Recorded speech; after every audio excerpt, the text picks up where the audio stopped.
Bayou City has a number of different turtles that live in our area of bays, bayous, streams, and gulf. Many of the species' population are in decline. These turtles behind me are some of those whose populations have dramatically declined over the last 50 years. Diamondback terrapin are one of the few turtles in our area that are uniquely adapted to live in the low salinity waters of Galveston Bay. Researchers are studying the causes of their population decline, but it's clear that habitat loss and over-harvesting are the prime suspects.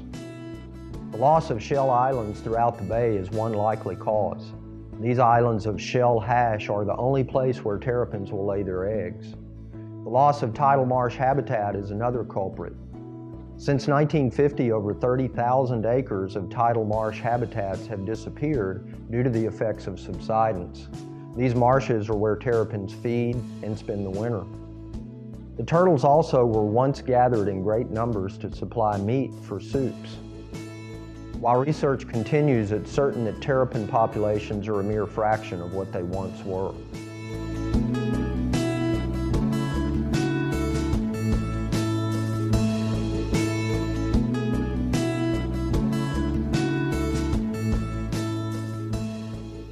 Today we're visiting Dr. Christopher Marshall at Texas A&M Galveston. Dr. Marshall is one of the world's leading researchers and experts on the Kemp's Ridley's sea turtle population. My name is Dr. Chris Marshall. I'm a professor in the Department of Marine Biology here at Texas A&M University at Galveston. I think the Kemp's Ridley future looks promising because they're just inherently interesting to people, and it's often kind of the doorway animal, the gateway animal to get people to care about the ocean. One of the main projects at my lab is to assist with the monitoring program in the state of Texas to try to find the nest of Kemp's Ridley sea turtles nesting on the upper Texas coast. We're looking for the nest so that we can take them down to the incubation facility at the National Park Service so that we can increase our odds of successful hatching of every single hatchling turtle. So this turtle is actually native to Texas and Mexico. Unlike other sea turtle species that you find kind of globally, for Kemp's Ridleys you don't. They're actually iconic to this region. In fact, they are the state of Texas official sea turtle.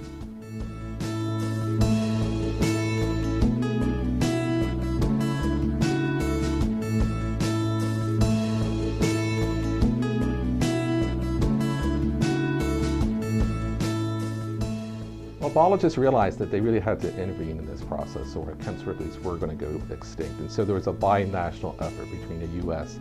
and Mexico to establish a second nesting beach. And it was decided that second nesting beach should be at Padre Island National Seashore. It takes a long time to see the results when you're a sea turtle biologist. So for Kemp's Ridley sea turtles, it takes them about 10 to 15 years to sexually mature. And so it took about a decade until we started seeing returns of those hatchlings as adult females coming back to the beach. Once sea turtles came back to Padre Island after they had been imprinted there, in the 90s we really saw the numbers of sea turtle nests start to increase. And the numbers really kept increasing through the 2000s. I really think that the implementation of TEDs, turtle exclusion devices, is what really turned around the population of Kemp's Ridley sea turtles, because we had lots of data showing that the bycatch of Kemp's prior to that was really devastating, in the tens of thousands of animals being killed each year. But scientists and conservationists are really concerned now because in 2010 the population actually took a turn down and has become much more variable. The last year was a down year. And the other thing that we're starting to find as we're collecting the important data that we need in terms of number of nests per season and the interval between nests, in the past it's been about every other year. But what we're finding for Kemp's Ridley sea turtles, that interval is actually increasing to about 2.8 years, almost 3 years.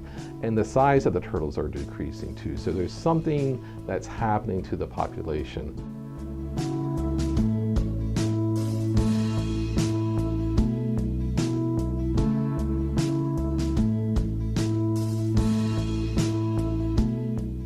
This is the most highly endangered sea turtle in the world, and the numbers aren't even close to getting back to historical levels. So it's going to take decades of work to really bring this species back to where they were in the 1940s.